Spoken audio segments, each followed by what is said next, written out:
Hai guys, selamat datang di channel ini. Kalau kalian baru di sini, gue Bima. Nah, di channel ini gue bakal ngajak kalian belajar tentang data biar bisa mendapatkan manfaat dari data itu. So, buat kalian yang mau belajar sama-sama, yuk jangan lupa di subscribe dulu channel ini ya.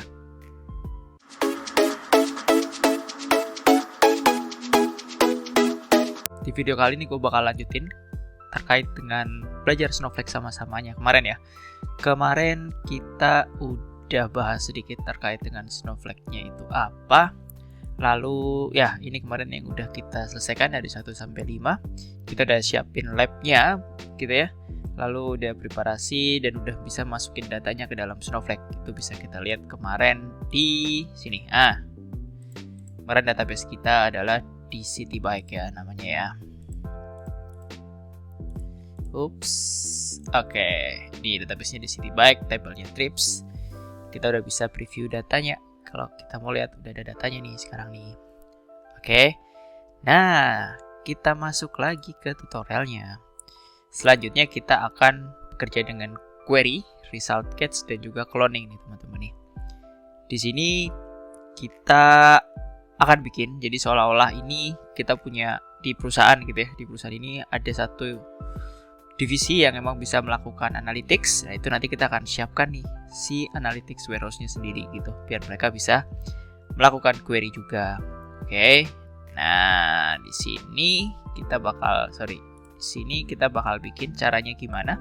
Caranya kita masuk di sini ya. Kalau nggak salah tuh ada warehouse. Ini kebetulan aku udah bikin gitu kan di analytics WH namanya. Cuman teman-teman nanti kita bikinnya tinggal klik aja plus warehouse. Kasih nama, pilih size, jangan lupa ya, semakin besar dia semakin besar instansinya tapi semakin mahal juga. Nah, kalau di sini ada option yang bisa dimanfaatkan seperti auto resum, auto suspend dan juga suspend setelah berapa menit. Ini penting sih sebenarnya karena kalau kita misalkan lagi lupa gitu ya, bisa ya udah karena dia di billing berdasarkan jam operasi kan. Semakin lama dia jalan semakin mahal juga ke kita. Seperti itu. Kembali ke sini. Nah, di sini kita bakal melakukan execute some query gitu ya, jalanin query di sini. Di sini nanti kita akan gunakan yang analytics WH-nya tadi, database Citybike, skemanya public. Lalu ya, ini cuman sesederhana menjalankan select start from trips limit 20. Kita coba. Kita ke sini. Di sini kita kembali ke worksheet, lalu ke file kita. Oke, jalanin aja di bawah kali ya, nggak apa-apa ya. Sini ya. Command enter, shortcutnya udah jalan nih. Kita dapat select bintang from trips limit 20. Artinya kita tampilkan semua kolomnya dari tabel trips. Namun hanya batasi 20 record aja yang ditampilkan. Ini jalan 124 milisecond ya. Dan ya menarik banget nih, ada info-infonya di sebelah kanan sini. Ada tipe datanya, ada distribusinya gitu kan ya. Nice. Ada gendernya juga. Ini bisa langsung ngeliat cepet nih, enak nih buat eksplorasi nih.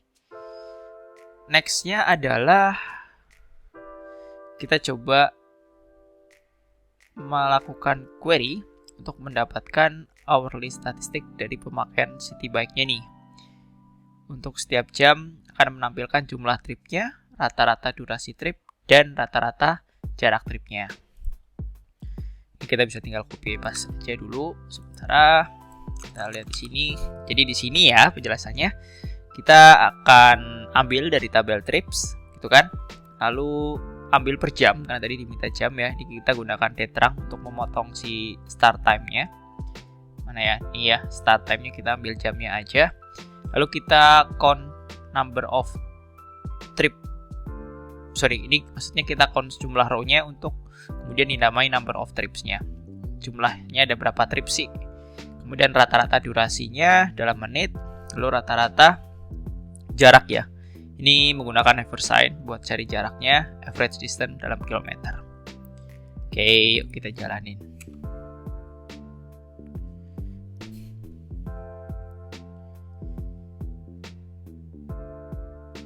Nah, ini dia nih.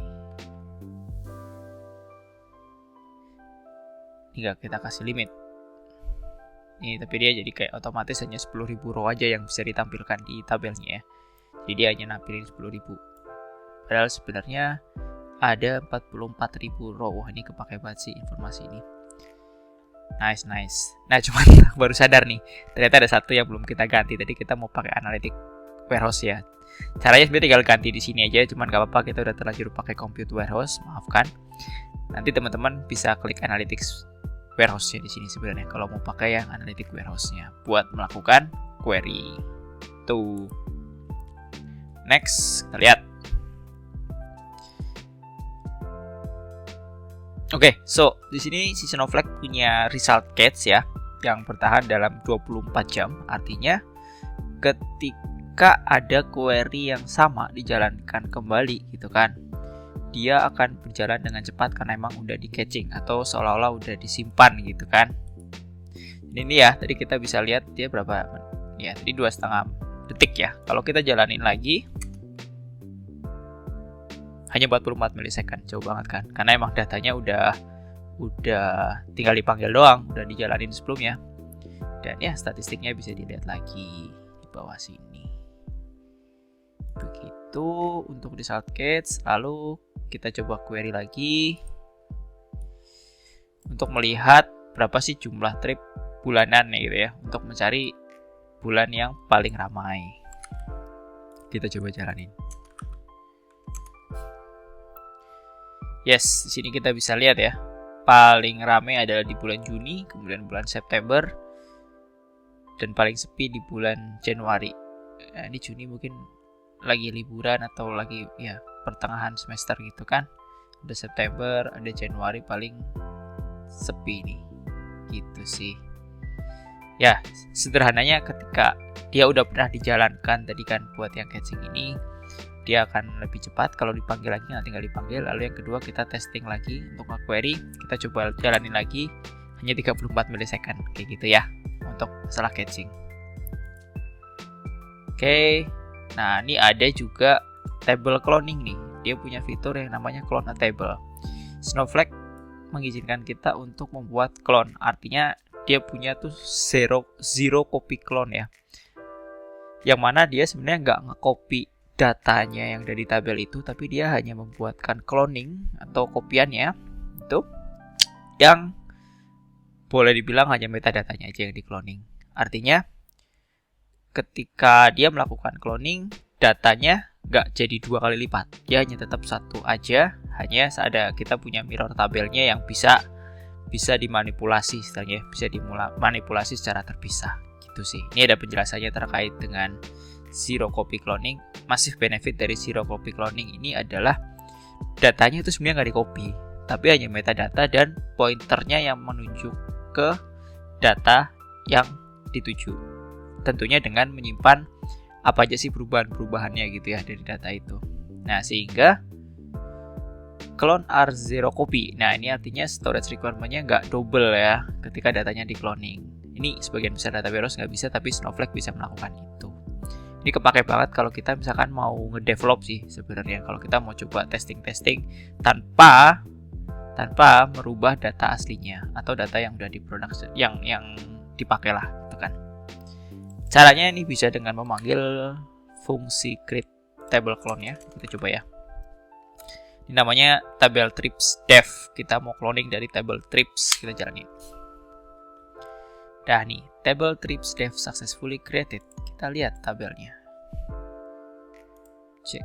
Oh, salah, sorry.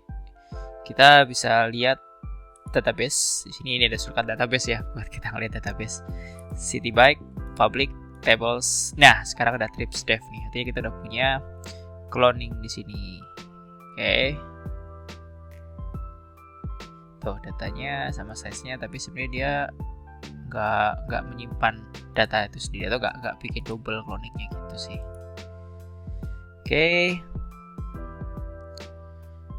Oke, selesai di bab 6. Kita sekarang lanjut untuk working with semi-structured data, view dan join gitu kan. Di sini kita bakal coba lihat apa ini maksudnya. Oke. Nah, kita bakal loading data yang tipenya JSON nih, JSON dan datanya ada di S3 sebenarnya, sama kayak kemarin datanya ada di S3, cuman filenya sekarang JSON. Dan kita bakal query JSON-nya ya. JSON kan biasanya dia bertingkat ya. Ini ada SQL.notation buat kita bisa mengambil data di dalam JSON-nya lah kayak gitu. Kemudian menggabungkan JSON datanya ke previously loaded trips. Kita akan gabungin data dari JSON tadi yang formatnya JSON. Kita akan join dengan data trips yang udah kita punya. Kemudian kita akan menganalisa cuaca dan write count data. Oke, jadi kita melihat bagaimana sih pengaruhnya cuaca dengan jumlah riding di saat cuaca tersebut. Itu ya. Ini diambil dari data Open Weather Map dari 2016 sampai 2019, udah di staging di AWS S3. Lumayan ya, dan 57.000 row, 61 objek dan 2,5 MB compress. Oke, kalau dilihat tuh nanti formatnya seperti ini dalam bentuk JSON-nya. Kan? Caranya tentu kita bikin database dulu. Nah, kalau tadi kita kerja di database-nya Citybike ya, kita bikin database di sini. Ya, kita kasih ini deh. Weather data gitu kan. Jadi kita bikin database-nya dulu. Jadi kita baru punya 2 ya. Ini kalau kita bikin satu lagi dia harusnya kepanjangan. Ini ada titik di sini mengganggu. Nah, database-nya udah di-create. Kita intip ya. Belum masuk. Oke, nggak apa-apa. Jadi intinya udah database weather successfully created ya. Ini masuk sini lagi. Terus selanjutnya adalah ini kalau kita mau spesifikan ya, pakai role ini di warehouse ini, kemudian database-nya weather gitu kan. Lalu skemanya pakai public gitu kan. Nah,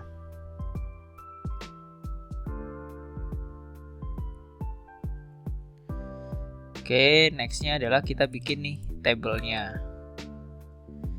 Ini harus dijalanin dulu sih buat make sure kita udah menggunakan tabel yang benar. Jadi kalau di UI sebenarnya bisa sih di setting harusnya. Ini kita harus ganti dulu Citybike public gitu kan. Nah ini kita bisa setting dulu nih.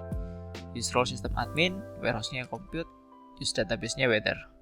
Public-nya ini. Nah, weather-nya belum masuk nih ternyata nih.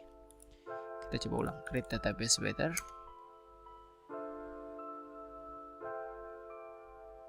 Oh, udah. Tapi belum ke detect. Oke. Kita jalanin ini. Sekali lagi. Oke. So, ini karena kita jalanin di sysadmin ya. Ini harusnya kita jalaninnya di akun admin ini yang ada si Citybike-nya. Di roles-nya si akun admin yang bisa melihat Citybike-nya tadi. Di sysadmin dia nggak bisa. Ini juga dia nggak bisa lihat. Oke, jadi kita ke sini dulu. Ini nggak usah nih, tadi berarti ini nggak perlu kita jalanin. Ini ya kita pakai ini, database-nya ini, skemanya public. Oke, let's start.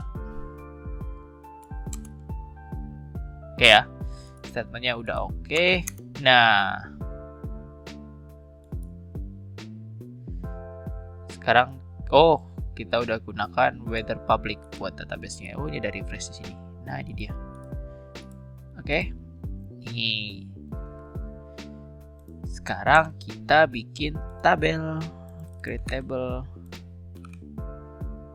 Ini. Di sini harusnya akan ada muncul. Oke ya, JSON weather data. Ini variant. Ini kita cuman siapin satu tempat aja nih.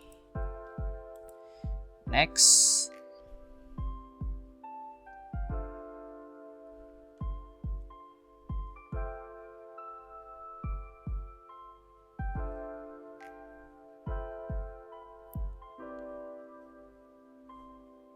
Kita bakal bikin staging lagi ya, karena kita ada di database yang berbeda. Jadi kita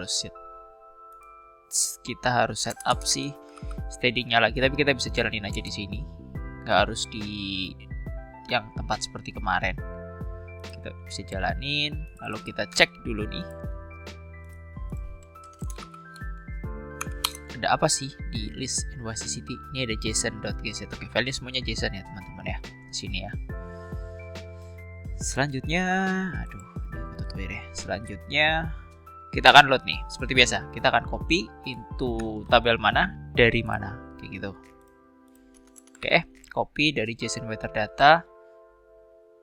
Copy ke JSON weather data atau tabel yang udah kita buat dari invoice weather ini semua ya. Yang file formatnya sama dengan tipenya JSON. Kita masukkan. Nanti kita lihat, lalu kita akan query buat lihat apakah datanya sudah masuk benar atau belum. Nah, udah ya, ini loaded semua ya. Sekarang kita cek.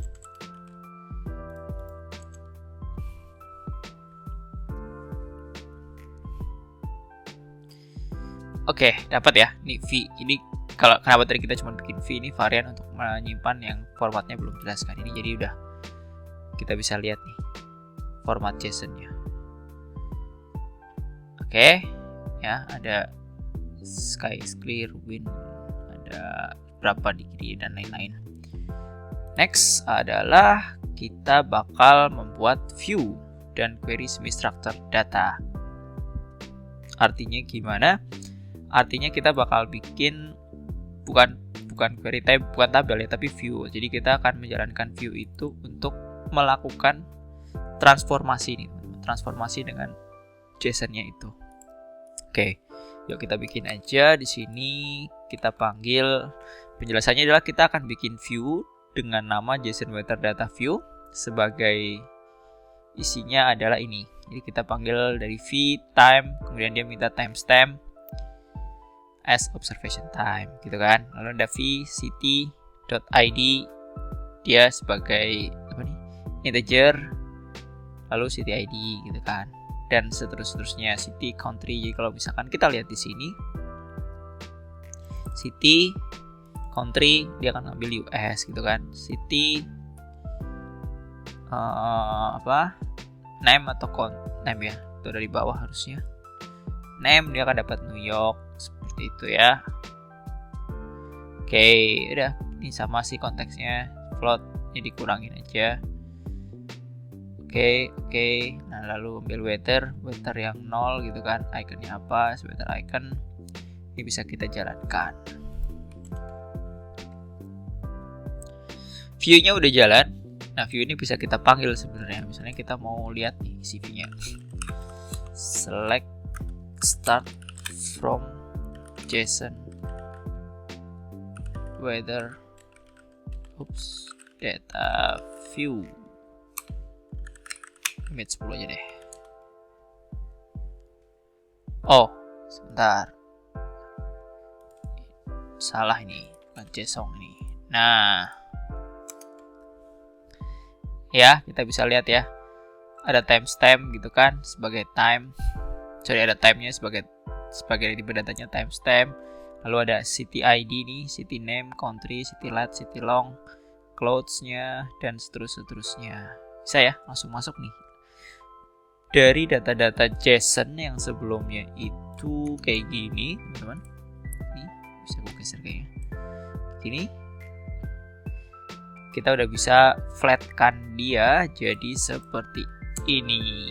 Oke, gampang ya. Ya, kayak dot notation, makanya dinamain dot notation karena ada titik-titiknya aja sih. Lalu tipe datanya apa, sebagai apa. Tuh. Next-nya ya, ini udah. Ini tadi kita udah verifikasi ada datanya gitu kan. Nah, lalu kita akan melakukan join nih. Kita akan gabungkan data Citibank public trips tadi dengan data weather. Ini udah ada query-nya sih sebenarnya. Nah, ini ada notes nih. Karena kita sekarang ada di database weather gitu ya. Jadi untuk dapat ke database trip harus ditulis full dari database-nya dan dari skemanya juga. Itu maksudnya di sini, from citibank.public.trips. Kita cobain.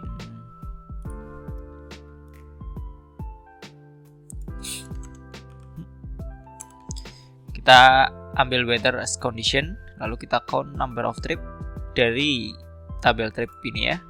Kemudian kita join dengan JSON weather datanya untuk jamnya sama, yang di jam observation dan start time-nya sama. lalu kondisinya is not null, dan seterusnya. Oke. Ya, kita jalanin. Tadi kan hasilnya adalah di situasi clear, ini yang kita ambil dari weather data tadi ya, kalau teman-teman ingat ya. Dia ada 9 juta trip, lalu yang smoke ada 2871. Jadi kita bisa bilang trip ini paling banyak emang ketika lagi terang ya, make sense ya. Terang dan juga lagi ada berawan sedikit juga nggak apa-apa. Rain pun bahkan masih lumayan, tapi jarang banget yang smoke ini. Kalau berasap ya memang ada, pasti ada kebakaran terus pinjam trip gitu kan, pinjam bike ride-nya ya aneh juga sih. Jadi hasilnya make sense.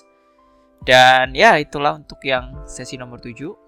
Nextnya using time travel. Time travel ini merupakan fitur yang ada di Snowflake untuk mengakses historical data pada periode waktu tertentu ya. Defaultnya adalah 24 jam, atau misalkan kita pakai yang enterprise bisa sampai 90 hari. Jadi kayak kita mau lihat, oke aku mau dong lihat data tabel ini di saat bulan lalu gitu, itu bisa dilakukan di Snowflake ya. Misalnya nih dia akan drop lalu undrop table. Ini menarik nih, udah bisa drop kemudian bisa di undrop. Biasanya kalau udah di drop ya udah hilang gitu kan. Ini kita bisa undrop nih. Kita cobain. Kita akan drop nih tabelnya si JSON weather tadi. Kita drop. Udah hilang ya. Ini harusnya kalau di refresh. Nah ya, udah nggak ada ya di sini. Nextnya kita akan select bintang lagi. Ya logikanya udah di drop tabelnya, kita jalanin yo pasti tidak bisa kan. Doesn't exist or not authorized. Nah sekarang kita bisa hidupin lagi nih, undrop.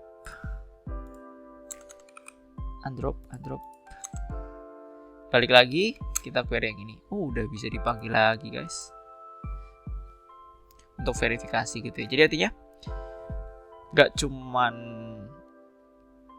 bisa ngedrop aja atau bisa membuang aja, tapi kita juga bisa undo nih, undrop, biar nggak jadi oh salah ternyata insiden atau ternyata nggak harus di drop, kita bisa balikin dengan undrop gitu sih.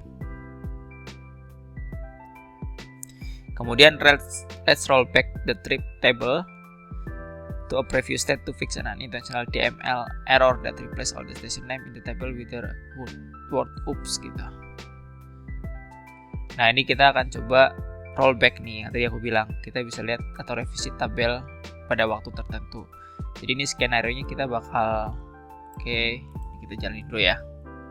Rollnya nggak usah, sampai sini aja. Jadi kita hanya buat pemilihan database gitu-gitunya aja sih. Sini udah, lalu kita update nih. Update nih maksudnya kita akan ganti trip ya. Ganti semua start station name-nya jadi oops. Maksudnya gimana? Maksudnya gini, select bintang from trips ya, biar kelihatan aja sih. Limit ya 10 lah ya, banyak. Oke, kita tunggu query ini selesai dulu. Nanti kita akan lihat seperti apa perubahannya.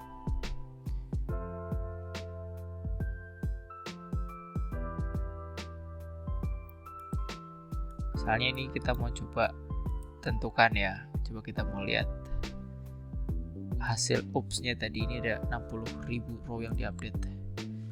Nah ini bisa ngeliat kayak gini misalnya, atau yang lebih advance kita ngeliat langsung jumlah stationnya nih. Oke.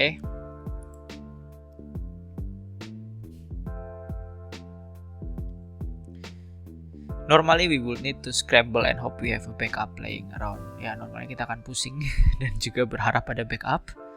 Namun, kita bisa run a command to find the query ID of the last update command and store it in variable name query ID. Jadi ini dia bisa bisa menyimpan ya ke variable query ID. Kita panggil query yang terakhir dijalanin. Oke, update by start, order by start time gitu kan. Oke, yuk kita copy. Ini kita mau simpan variabel nih ceritanya nih.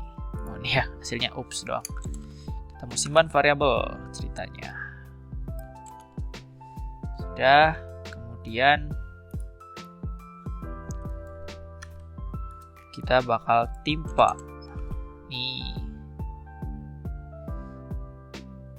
Select bintang from trips before, sebelum query yang ini. Jadi gini, kayak kita cari query terakhirnya nih buat sebelum ada perubahan.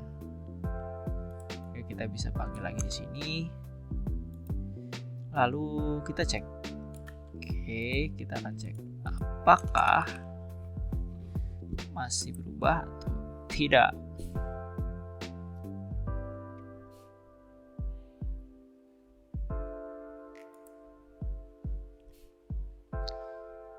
Nah, ya udah ditimpuk ya. Nih, kita running lagi buat ngecek. Oke, udah nggak oops lagi. Sekarang udah station namanya. Ya, itu sampai sini udah selesai. Using time travel artinya kita bisa, ya sesuai namanya ya, time travel kembali ke waktu sebelumnya gitu kan, atau perjalanan waktu. Cuman nggak bisa maju, cuman bisa mundur gitu. Selanjutnya adalah working with roles account admin dan account usage.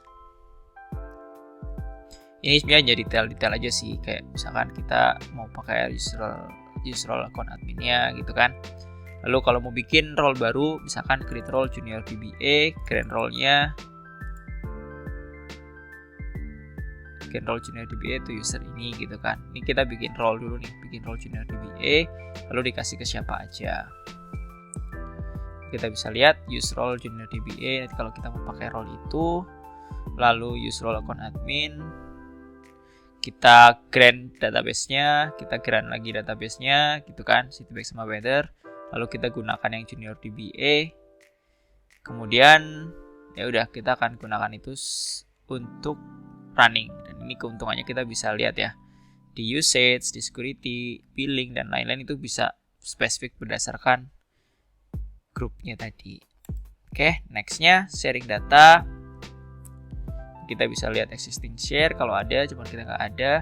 Lalu kita bisa bikin share ya teman-teman. Maksudnya itu adalah yang di sini. Sekarang kita balik sini, kita ke data, private selling. Kita bisa share data, pilih datanya misalkan weather gitu kan.